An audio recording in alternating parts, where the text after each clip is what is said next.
চবে লাখপতি বাইদেউৰ form fill up কৰি দিলে নে নাই দিলে এতিয়া তাৰ ইনকোয়াৰি চলি আছে ইনকোয়াৰি একো নাই আমি মাত্ৰ ইমানে হিচাপ লৈ আছো যে ঘৰত বাচ্চা কেইটা আছে 5টা হলে নাপাই 3টা 4টা হলে পাই যাব ঠিক আছে আপোনালোকৰটো ইমানে আছে ঠিকে কৈছো নাই 3-4টাতেটো আছে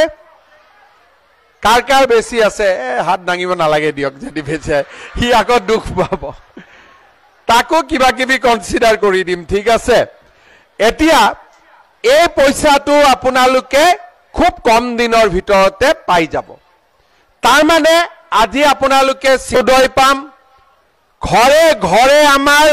সৰকাৰি খৰচত ইন্সুৰেন্স পাম আৰু লাখপতি বাইদেউসকলৰ বেংক একাউণ্টত 10,000 কৈ টকাও আমি সোমাবলৈ পাম এতিয়া আৰু ভোগটো পলাইছে নে নাই পলাইছে না এতিয়া পলাইছে দিলে আজি ভাত নোখোৱাকৈ আহাৰ পিছত লাভ হৈছে নে নাই অলপ চলপ এতিয়া মই আৰু এটা কথা ক'ব খুজিছো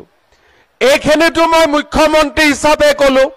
এতিয়া মই মামা হিচাপে নতুন কথা এটা ক'ম এতিয়া মেট্ৰিকৰ ৰিজাল্ট দিব কোন তাৰিখে দিব 19 20 21 তাৰিখ মানে মেট্ৰিকৰ ৰিজাল্ট দিব ঠিক আছে অংকৰ প্ৰশ্নখন টান আহা বুলি কৈছিল তথাপিতো পাস কৰিব কোনো চিন্তা কৰিবলগীয়া নাই এতিয়া আপোনালোকে চাওক যিমান ছোৱালীয়ে মেট্ৰিক পাস কৰিব সবটো কলেজত নাযাব ঘৰত টকা পইচাৰ অসুবিধা আছে এইবাৰ আমি বিনামূলীয়া নাম ভৰ্তিও কৰি দিম আৰু কলেজত যোৱা ছোৱালীজনীৰ বেংক একাউণ্টতো মামাই 10,000 টকা সোমাই দিব আৰু যিজনী ছোৱালী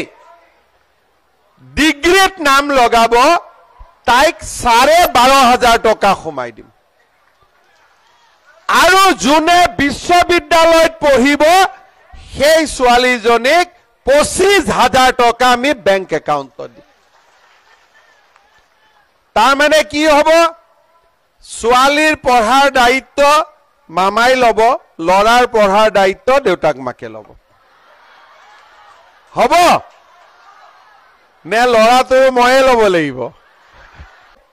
লাখপতি বাইদেউৰ কামটো আগতো হ'ব পাৰিলেহেঁতেন কোনেও নকৰিলে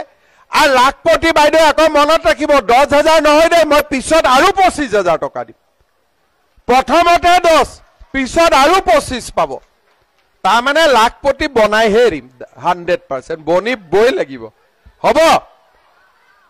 আজি আমাৰ চৰকাৰৰ দিনত বাগিচাৰ মজুৰি বাঢ়িলে 1 লাখ ল'ৰা ছোৱালীয়ে চৰকাৰী চাকৰি পালে আগতে দালালত টকা নিদিলে চাকৰিয়ে নহলে এতিয়া মই হেলিকপ্টাৰ নামতে মোক খুদি আছে যে স্যাৰ মামা দাদা পুলিচৰ ইন্টাৰভিউ কেতিয়া মই কৈছো জুলাই সবে ফুটি পায় কাৰণ জানে টকা দিব নালাগে টকা নিদিয়াকৈ চাকৰি পাম আমি হয় নে নহয় আজিকালি চাকৰি দিলে টকা চাকৰি কাৰণে টকা দিব লাগে নেকি কাবাক লাগে নেকি প্ৰথমবাৰ চৰকাৰী চাকৰি আমি বিনামূলীয়া কৰিছো কোনো টকা পইচা দিব নালাগে আজি ৰেশন কাৰ্ড ঘৰে ঘৰে বিচাৰি বিচাৰি আমি ৰেশন কাৰ্ড দিছো এই কাৰণে সবে হাত উঠাইছে আজি এনেকে অৰুণোদয়ও হ'ব এনেকে ইন্সুৰেন্সও পাম আৰু এনেকে ছোৱালীয়ে পঢ়াৰ খৰচও পাব লাখপতি বাইদেউৰ একাউণ্টতো পইচা জমা হ'ব এইটো মোদীৰ গ্যাৰান্টি আৰু এই কথাটোকে মই আপোনালোকক ক'ব খুজিছো আজি কৃষকসকলে বছৰত 6,000 টকা কৃষক সন্মান নিধিৰ পৰা পায় আগতে বেমাৰ হলে কিমান চিন্তা এতিয়া 5 লাখ টকা লৈকে আমি চিন্তা কৰিব নালাগে গোলাঘাটত মেডিকেল কলেজ হৈ আছে আমাৰ আৰু বহুত সুবিধা হ'ব শ্ৰদ্ধাৰ ৰাইজ মোৰ আৰু এটা মনত ইচ্ছা আছে যে আমাৰ টেঙনি আৰু সুঙাজানৰ মাজত যেটো ৰেল ক্ৰসিং আছে তাতে এখন ফ্লাইওভাৰ বনোৱা এখন উৰণীয়া খেতু বনোৱা আমাৰ ইয়াৰে 9 খুঁটি ৰাস্তাটো আমি বনাব লাগিব আৰু সৰু পথাৰ এই মহকুমাত আমি এটা ধুনীয়া সাৰ্কিট হাউসো বনাব লাগিব যাতে আমি মাজে মাজে আহি ৰাতি থাকিব পাৰো অৰ্থাৎ সৰু পথাৰ সমষ্টিত আমি বহুত কাম কৰিম আৰু সৰু পথাৰ গোলাঘাটৰ পৰা আহোতে সৰু পথাৰ ৰেলৱে ব্ৰিজৰ ওপৰতো আমি এখন ফ্লাইঅভাৰ কৰিম উৰণীয়া সেতু কৰিম আপোনালোকে মোক বিচৰাই নাই ময়ে নিজে কৰিম বুলি কৈ আছো তাৰ মানে সৰু পথাৰ ৰাইজক মই কিমান ভাল পাওঁ আপোনালোকে চিন্তা কৰক আগৰ ভাল পাওঁ বুলি ক'লে নহব দে অহাবাৰ আহিলে পিঠা পনা খুৱাব লাগিব সবে হিনাখন শ্যামগাঁৱত বহুত পিঠা পনা খুৱাইছে অহাবাৰ আকৌ আহিলে বেলেগ এখন গাঁৱত থাকিম তাতো পিঠা পনা খুৱাব ঠিক আছে বহুত দেৰি আমনি নকৰো আমাৰ